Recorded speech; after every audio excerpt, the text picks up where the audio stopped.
Last summer, a pickleball paddle launched at $280. Less than a year later, it resells for $57. The brand behind it offered refunds, but only within a 60-day window, leaving over 17,000 owners empty-handed. And that's just one company. Some of the biggest names in pickleball are robbing players blind, and the tactics they use go far beyond overpricing. The Perseus Mod TA15 paddle hit stores in July 2024, carrying a price tag between $250 and $280. Jula's marketing called it a power breakthrough, and for a few months it was everywhere. Sold out online, seen in the hands of top-ranked players, and hyped as the must-have gear for anyone chasing an edge. But the buzz did not last. On December 27, 2024, USA Pickleball announced that the Perseus Mod TA15 failed a new performance test called PBCOR, which measures how much energy a paddle returns to the ball. The official notice gave a firm date. By July 1, 2025, the TA15 would be banned from tournament play. That single announcement torched the paddle's value overnight. By the middle of 2025, the same paddle that once cost nearly $300 was selling for about $57 on resale sites, a drop of more than 80%. For players who bought in at launch, that is not just a loss of status. It is real cash, gone in less than a year, with nothing to show but a paddle that cannot be used in competition. Jula's refund policy for the Gen 3 paddle line set strict boundaries. Only customers who bought their paddle between April 16th and June 15th, 2024 could request a full refund. The paddle had to be new, unused, and still sealed in its original packaging. Proof of purchase was non-negotiable.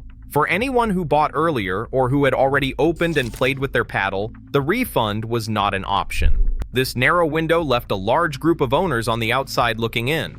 Court documents from the Matus vs. Sport Squad Incorporated settlement later identified more than 17,000 U.S. buyers who still held a Gen 3 paddle but did not qualify for a refund. Instead of a full payout, the class action settled for $790,000. That was far less than the potential liability if every owner had been made whole.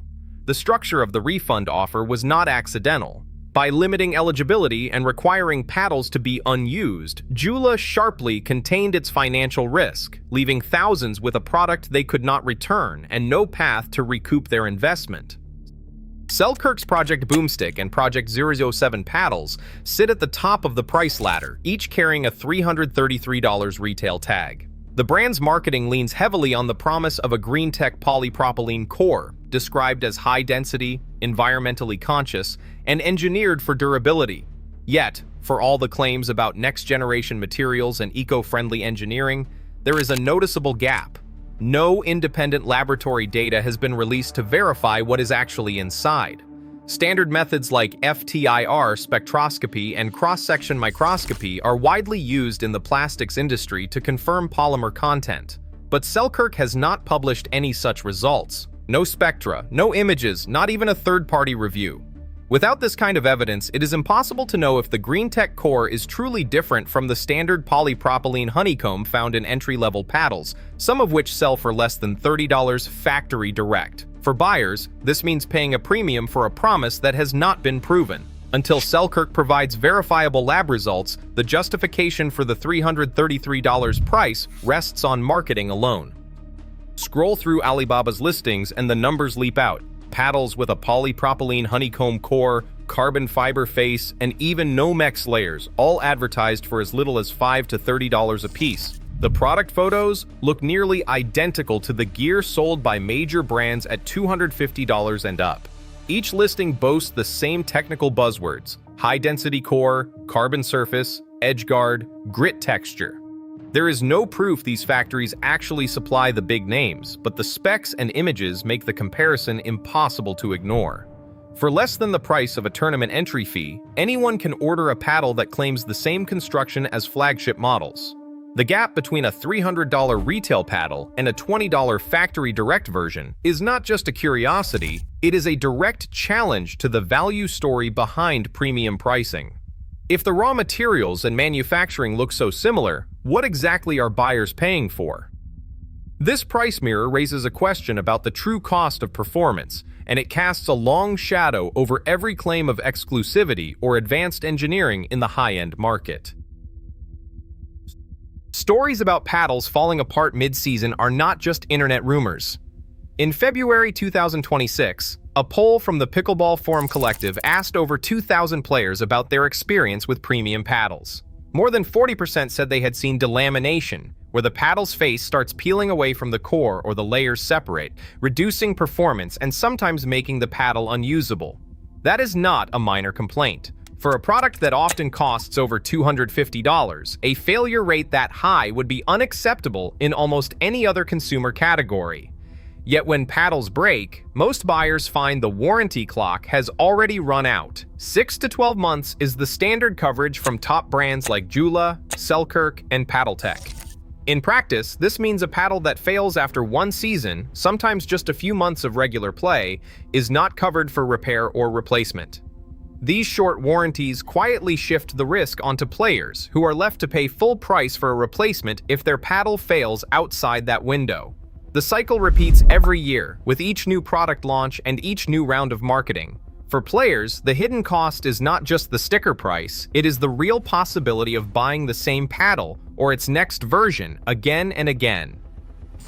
USA Pickleball's new PBCOR rule arrived in late 2024 like a bolt from above. For the first time, the organization set a hard limit on how much bounce a paddle could deliver during play. The number, 0.44, became the dividing line between legal and illegal gear. Anything testing above that coefficient of restitution was out, no matter the price tag or the hype. The official sunset schedule gave brands and players just 6 months to adapt. By July 1st, 2025, 7 models, including some of the most expensive paddles in the sport, would lose their certification. Manufacturers scrambled to redesign cores and faces, but inventory already on shelves or in players' bags was instantly devalued. Retailers faced write-offs, and players who had paid hundreds of dollars for a supposed edge found themselves holding equipment they could not use in any sanctioned tournament. The industry's reaction was swift and loud. Social feeds filled with complaints about fairness, lost investment, and the risk that more paddles could be decertified at any time.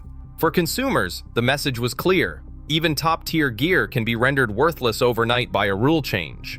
In a market where new standards can wipe out value so quickly, the true cost of a premium paddle isn't just in the purchase, it's in the uncertainty that comes with every new regulation. On April 7, 2026, Jula filed a sweeping complaint with the U.S. International Trade Commission, accusing 11 manufacturers, including Franklin, PaddleTech, Selkirk, and CRBN, of infringing its propulsion core patent. The filing did not just target copycats. It aimed to block a broad segment of the market from importing paddles that use similar core technology.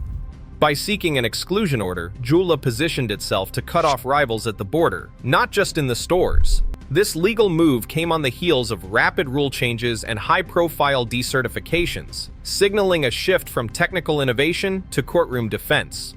For players, the threat is not just about losing access to a favorite model. It is about shrinking choices and keeping prices high, as legal battles decide what gear reaches the shelves. Type CRBN style or Jula style into Alibaba or Temu, and a flood of replica paddles appears, some for as little as $20 to $40. These listings copy the look and buzzwords of high-end gear, promising carbon fiber faces and polypropylene honeycomb cores at a fraction of the retail price. Sellers openly advertise replicas and even display side-by-side photos with the originals. Enforcement is hit or miss. Some knockoff listings vanish overnight, but others stay up for months. The sheer volume of cheap alternatives shows how quickly the counterfeit market responds to premium pricing. For buyers tempted by the savings, the risk is real. There is no guarantee on quality, and no warranty if the paddle fails after a few games. Jula's own lineup puts the price gap in black and white. The flagship Pro 5 paddle hits shelves at $299.95, promising top-tier performance and pro-level features. Just a few clicks away, the Essentials fiberglass model sells for $35.97, less than 1/8 the price. Both paddles come from the same brand, yet the cost difference is staggering. For players, the question hangs in the air. What justifies spending nearly $300 when a basic option costs so much less? Today, players face $300 paddles with short warranties and shifting certification rules that can make gear obsolete overnight. As prices climb and product lifespans shrink, every purchase becomes a gamble, not just on performance but on trust. The real cost is not just money, it is confidence lost.